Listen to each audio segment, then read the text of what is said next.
좋으신 하나님의 은혜와 평강이 오늘 수요 예배에 나오신 모든 성도님들과 함께 하시기를 간절히 소원합니다.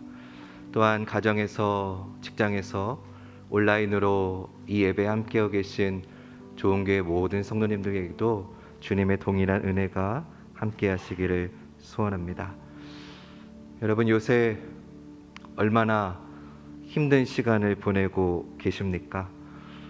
코로나19로 인해서 오랜 시간 힘겨운 시간을 보내고 계시고, 또 개인적으로, 가정적으로, 사업적으로, 또 살아가는 이의 아픔으로 우리는 모두 지금 힘든 시간을 보내고 있습니다. 그러나 사랑하는 여러분, 힘들지만 그래도 하나님을 찬양하시기 바랍니다. 힘드시더라도 하나님을 찬양하시기 바랍니다. 어떻게 이런 상황 속에서도 하나님을 찬양할 수 있느냐고 생각하실지 모르겠습니다. 이 찬양의 고백이 그 답이 될 것 같습니다. 주의 인자는 끝이 없고 그의 자비는 무궁하며 아침마다 새롭고 늘 새로우니 주의 성실이 금이라.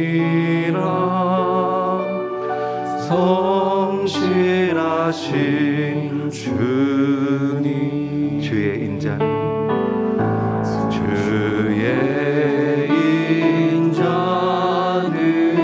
끝이 없고 그의 자비는 무궁하며 아침마다 새롭고 늘 새로우니 주의 성실이 금이라. 성실하신 주님, 더 큰 목소리로 고백해 보세요. 주의 인자, 주의 인자는 끝이 없고 그의 자비는 무궁하며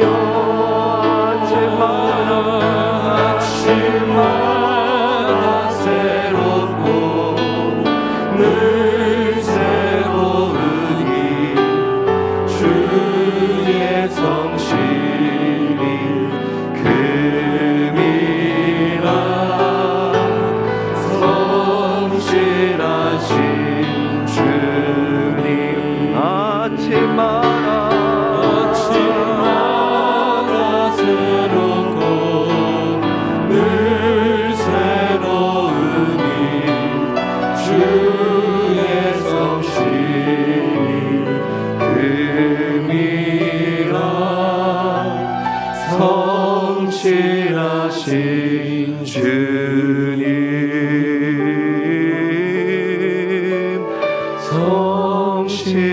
성실하신 주님. 마지막으로 성실하신 주님,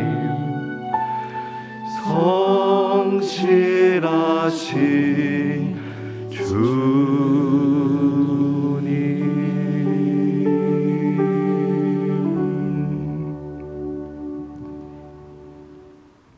할렐루야. 질문으로 말씀을 좀 시작해 보려고 합니다. 하나님도 지치실까요?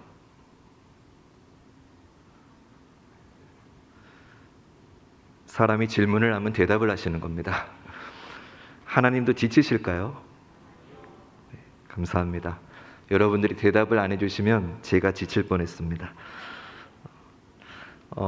물론 하나님 지시지 않는 게 맞는데요. 성경에 보면 특히 오늘 이 예레미야 애가 본문을 보면 하나님께서 지치신 모습도 우리가 볼 수 있습니다. 하나님께서 예레미야에게 말씀하십니다. 예레미야서 7장 16절 말씀. 그러므로 너 예레미야는 이 백성을 보살펴달라고 기도하지 말아라.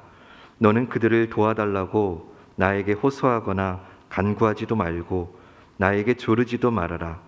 나는 이제 너의 말을 들어주지 않을 것이다. 예레미야가 하나님으로부터 예루살렘의 멸망에 대한 이야기를 들었습니다. 그 말씀을 들은 예레미야 심정이 어땠을까요? 하나님 앞에서 끊임없이 기도하지 않았겠습니까? 하나님, 제발 이 백성을 용서해 주십시오.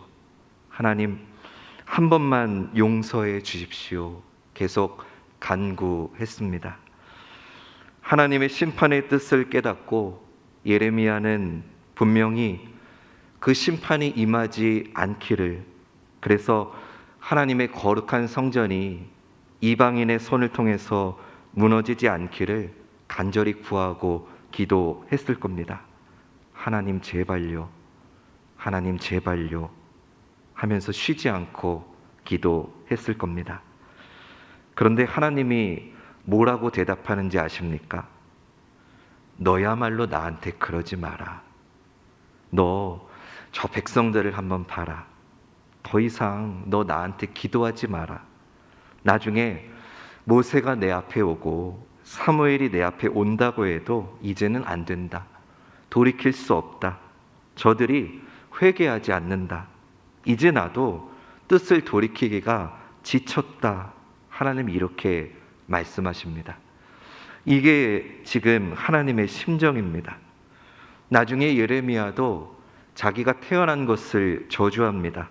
내가 차라리 태어나지 않아서 이것들을 보지 않고 이런 저주의 경고의 말씀을 듣지 않고 내가 이런 일을 전해야 되는 사명을 받지 않았더라면, 내가 어머니의 뱃속에 있을 때 차라리 죽었더라면 하면서 자신이 태어난 날을 저주합니다. 얼마나 괴로웠으면 그랬을까요?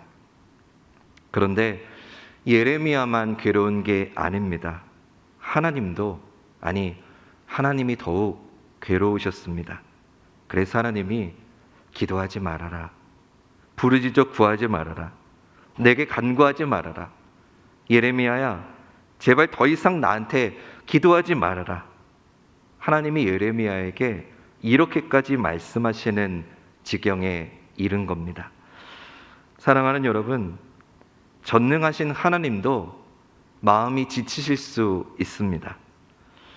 내가 너희만 바라봤는데, 내가 너희를 통해서 이 땅에 하나님의 나라를 세우겠다고 그렇게 말씀하신 하나님께서 지치신 거예요. 성경에 보면 이미 우시야 왕 때의 이스라엘은 소돔과 고모라와 같았다라고 말씀하고 있습니다. 참고 또 참으셨는데 더 이상 참을 기운조차 없도록 하나님께서 지치신 겁니다. 왜일까요? 예레미야서 15장 7절이 이렇게 말합니다. 내가 이 땅의 모든 성문 앞에서 내 백성들을 키질하여 흩어버리겠다. 모두들 자식을 잃고 망할 것이다. 그들이 그릇된 길에서 돌이키지 않으려 하기 때문이다. 그들이 돌이키지 않기 때문이라는 거예요. 하나님의 손이 짧아서 그들을 구원하지 못하심이 아니고 그들이 돌이키지 않기 때문이라는 거예요. 예레미야에게는 결혼하려고 하는 정혼녀가 있었습니다. 그런데 하나님께서 너 결혼하지 말라고 명하셨습니다. 호세아에게는 너 가서 음란한 여인과 결혼해서 음란한 자식을 낳으라고 하셨습니다.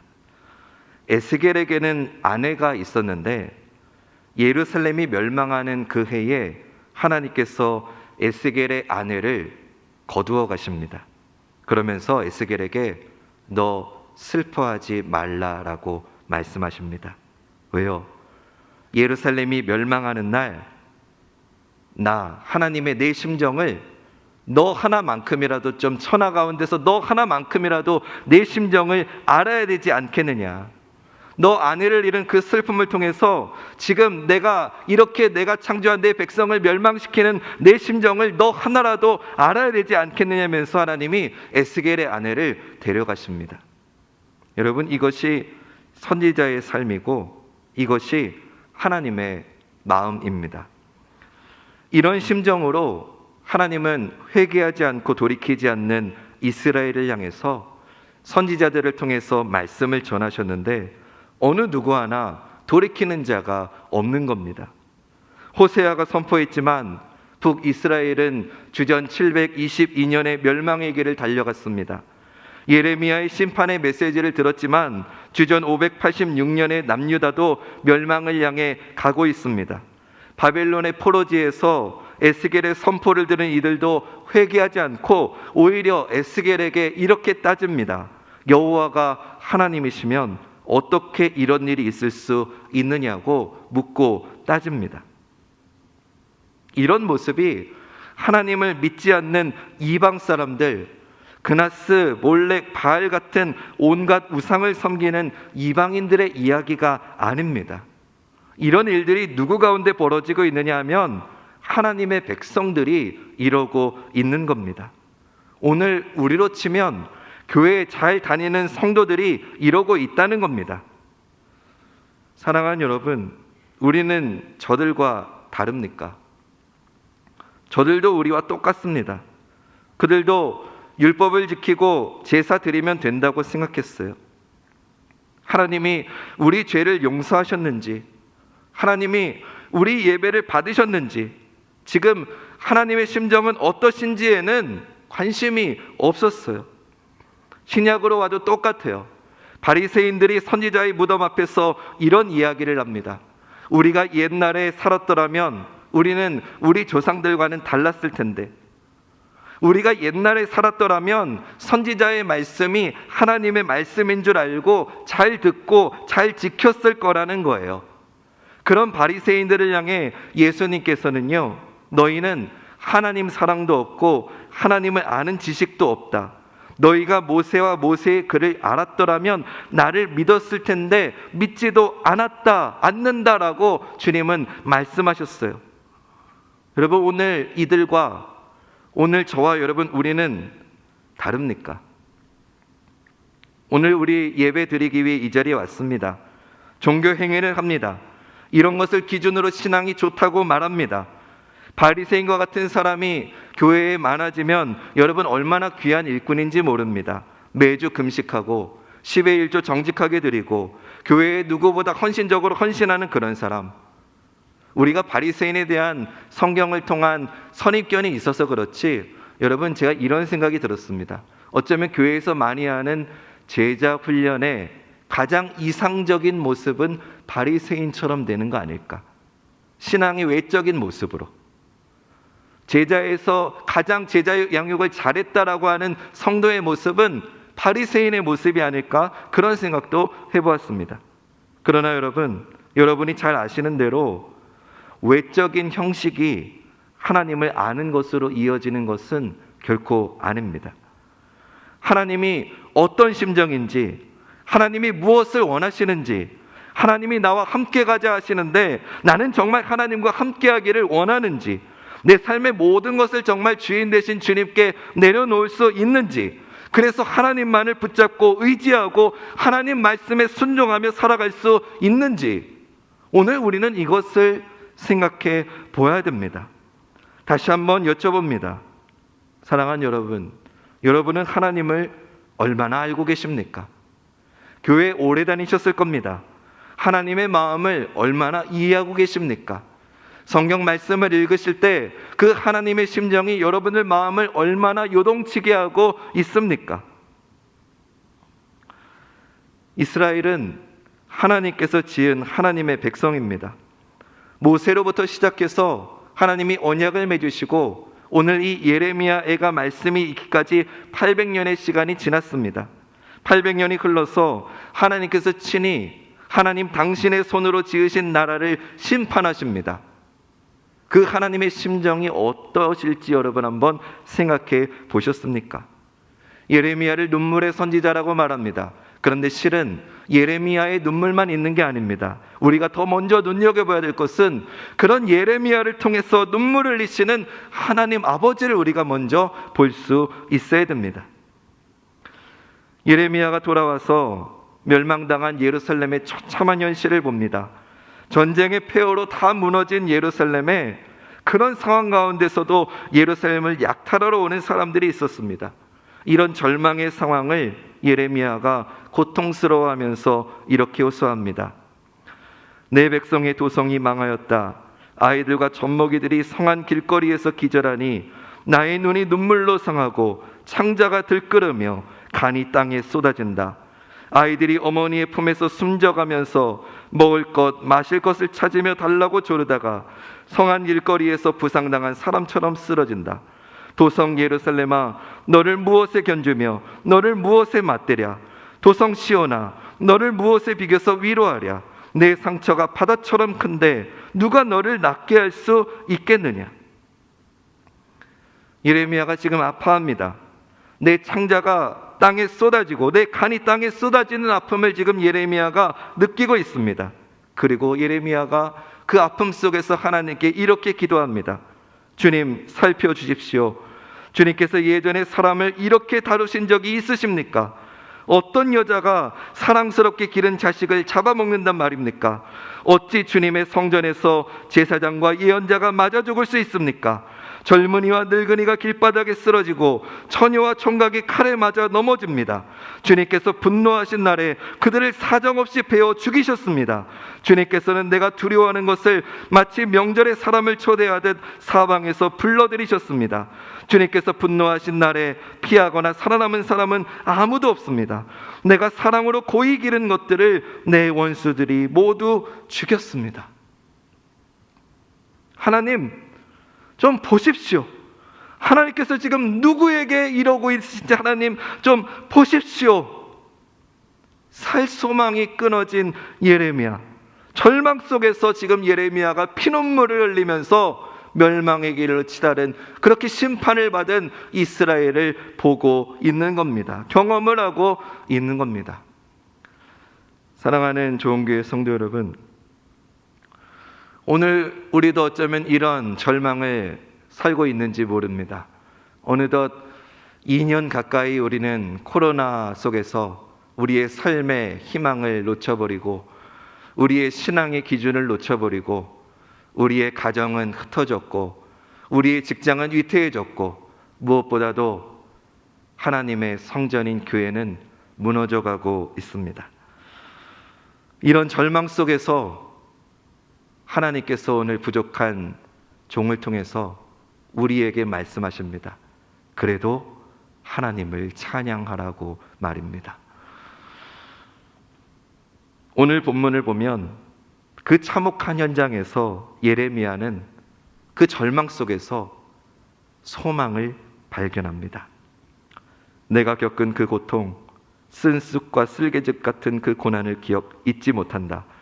잠시도 잊을 수 없으므로 울적한 마음을 가눌 길이 없다. 그러나 마음속으로 곰곰이 생각하며 오히려 희망을 가지는 것은 주님의 한결같은 사랑이 다함이 없고 그 긍휼이 끝이 없기 때문이다. 주님의 사랑과 긍휼이 아침마다 새롭고 주님의 신실이 큽니다. 아멘. 예레미야가 그 절망의 상황 가운데서 깨달은 것이 있습니다. 그것은 이미 죗값으로 따지면 우리 모두가 다 진멸돼야 마땅한데, 다 없어져야 마땅한데 하나님께서는 인자와 긍휼이 무궁하셔서 우리를 다 진멸시키지는 않으시고 우리를 이만큼 남겨두셨다는 거예요. 이 무서운 심판 가운데서도 남은 자들이 있고 저 바벨론에서도 하나님이 그 사람들을 보내셔서 새롭게 새로운 기회를 주신 하나님의 그 자비하심을 예레미야가 깨달은 겁니다. 이미 죗값으로 따지면 우시아 시대에 죽어서 없어져도 아무 말 할 수 없는 우리를 참고 또 참으셔서 기다리신 그 하나님, 이제는 그 죄값 때문에 심판을 하시지만 그 가운데서도 하나님의 자비와 하나님의 긍휼과 하나님의 사랑으로 말미암아 우리를 남겨주시고 우리가 다시금 하나님의 백성으로 살아갈 수 있는 기회를 주시려고 우리를 이만큼 남겨두셨다는 거예요. 이것이 바로 예레미야가 절망 가운데서 발견한 소망입니다. 이것을 가지고 만든 찬양이 시작할 때 불렀던 주의 인자는 끝이 없고, 이 찬양입니다. 이 찬양은 우리가 조용히 큐티하면서 많이 부르셨을 겁니다. 그런데 사실 이 찬양을 고백하고 있는 예레미야의 상황이 어떻습니까? 지금 눈앞에 어린아이들이 어머니의 품에서 굶어 죽어가고 있는 상황입니다. 지금 그가 보고 있는 현실은 배가 너무나 고파가지고 어미가 자식을 잡아먹는 그런 상황입니다. 길에 나가보면 청년들과 사람들의 시체가 널려있는 상황입니다. 하나님의 성전이 무너졌는데 그 성전의 제사장들과 선지자들이 다 죽어있는 상황입니다. 그런 상황 속에서 예레미야가 주의 인자는 끝이 없고 그의 자비는 무궁하다라고 고백을 하는 겁니다. 그 참혹한 절망의 한가운데서 그래도 하나님을 찬양하고 있는 겁니다. 사랑하는 여러분, 이 멸망과 절망 뿌린 이 예루살렘의 모습이 혹시 여러분들의 삶의 자리라면, 여러분들의 가정이라면, 여러분들의 신앙이라면, 그 절망 속에서도 이미 우리는 우리의 죄값대로라면 이미 다 멸망받아 없어져 마땅하지만 하나님께서는 긍휼과 자비가 무한하셔서 노하기를 더디하셔서 그런 우리를 그래도 참아주시고 다 완전히 멸하지 않으시고 우리 안에 이만큼 남겨주셨다라고 하는 그 예레미야가 발견한 그 소망을 오늘 우리 좋은 교회도 발견하고 회복했으면 좋겠습니다. 하나님께서 그렇게 뜻을 돌이키시기에도 지치신 그런 이스라엘의 죄악 가운데서도 인자하시고 자비하시고 그런 하나님께서 그래도 하나님의 자비를 베푸십니다. 예레미야서 25장 12절 13절 이렇게 70년이란 기한이 다 차면 내가 바벨로니아 왕과 그 민족과 바빌론의 땅에 죄를 벌하며 그곳을 영원한 황무지로 만들어버리겠다. 나 주의 말이다. 내가 그 땅을 치겠다고 한 나의 모든 약속을 실천할 터이니 이는 문 민족이 받게 될 벌을 예레미야가 예언한 대로 이 책에 모두 기록된 대로 성취하는 것이다. 아멘. 우리의 죄대로 하면 이미 죽어 없어져야 하는데 하나님께서는 이 절망 가운데서도 소망의 약속을 주십니다. 이스라엘의 공로 때문이요? 아닙니다. 의인 한 명이 없는 상황입니다. 그런 그들에게도 하나님은 회복을 약속해 주십니다.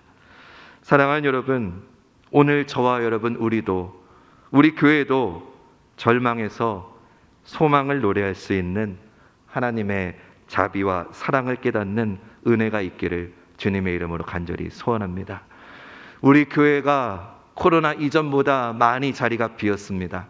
그러나 절망 가운데 낙심하고 주저앉는 것이 아니라 하나님이 우리 좋은 교회를 그래도 사랑하셔서 우리에게 이만큼 남겨두셨다라고 하는 그 희망이 우리에게 다시 부흥할 수 있는 새로운 불꽃이 되기를 주님의 이름으로 축원합니다.